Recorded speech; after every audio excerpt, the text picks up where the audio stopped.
આસાનમાં દરજી આવે ના આવે, હળવે હળવે મંદિરિયામાં દરજી આવે ના આવે, તૂટી ગયેલા શ્વાસ તારવા દરજી આવે ના આવે, જીર્ણ પર્ણ થયેલા માણસને બોલાવો છો વાવાઝોડે, જીર્ણ પર્ણ થયેલા માણસને બોલાવો છો વાવાઝોડે અને કહો છો આવો સરજી, સરજી આવે ના.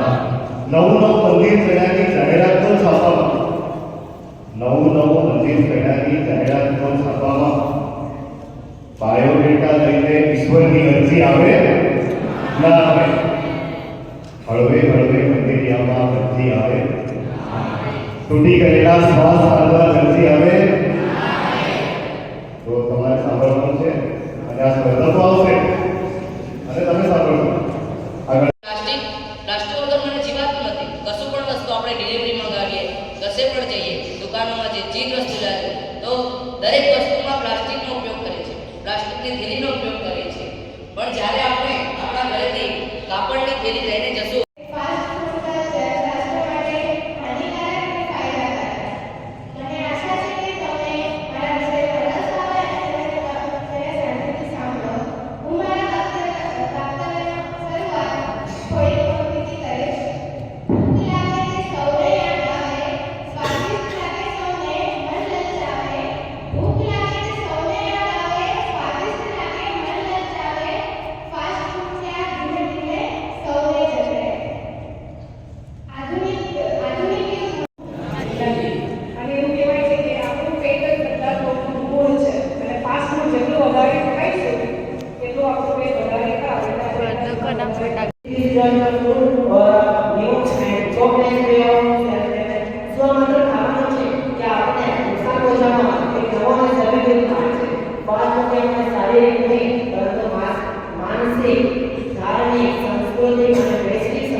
પ્રિઝર્વેટિવ અને કૃત્રિમ રંગો આપણા શરીરમાં ઝેરી તત્વો ઉમેરે છે.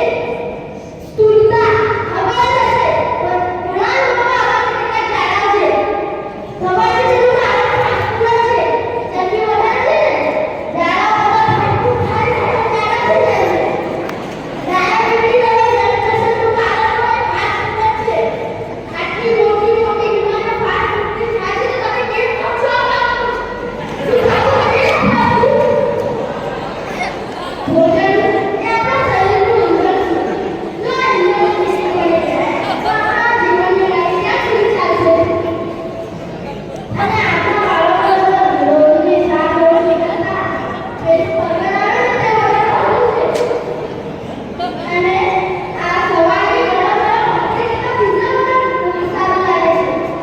હું માનું છું કે ફાસ્ટ ફૂડ ઝડપથી કામ કરે છે, પરંતુ ઝડપથી વસ્તુ મસાલે લાગે છે અને ઝડપથી તૂટી પડે છે. આપણે મેળવીએ છીએ કે આપણે જેટલું મેળવીએ છીએ પ્લાસ્ટિકનો ઉપયોગ કરવાનું બંધ કરી રહ્યા છે. શું તમને ખબર છે કે પ્લાસ્ટિક એ શું છે? પ્લાસ્ટિક એક પ્રકારનું પોલિમર છે જે રસાયણોથી બને છે, જેવું કે કવિ ને જ્યાં પહોંચે કવિ ત્યાં પહોંચે અનુભવી એવા આપણા અનુભવી આદરણીય જનાશ્રીઓ વંદનીય ગુરુજનો શ્રોતાગણ અને મારા સાથે આજના વક્તૃત્વ સ્પર્ધામાં મારો આજનો વિષય છે કે સોશિયલ મીડિયા માનવતા માટે વરદાન કે દુષણ. મિત્રો, ખરેખર આ વિષય ખૂબ સારો વિષય છે અને ખૂબ વિચારવાનો વિષય છે કે સોશિયલ મીડિયા વરદાન કે દુષણ. તો હું જો મારા વિચારો વ્યક્ત કરું અને કહું તો મારા માટે સોશિયલ મીડિયા વરદાન છે. મિત્રો, દરેક સિક્કાની બે બાજુ હોય છે, પરંતુ સોશિયલ મીડિયા જે છે એની પણ બે બાજુ છે. ખરાબ બાજુ છે અને સારું બાજુ છે, પરંતુ હું વાત કરીશ સારા બાજુ. મિત્રો, યાદ કરો જ્યારે સોશિયલ મીડિયા નહોતું ત્યારે શું હતું? પહેલાના સમયમાં કંઈ પણ સમાચાર મોકલવા હોય કે સમાચાર જાણવા હોય ત્યારે ટપાલની સુવિધા હતી.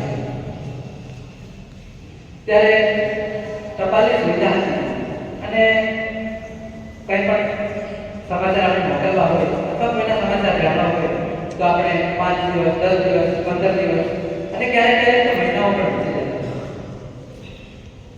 આ બધું ખાસ થઈ ગયું છે.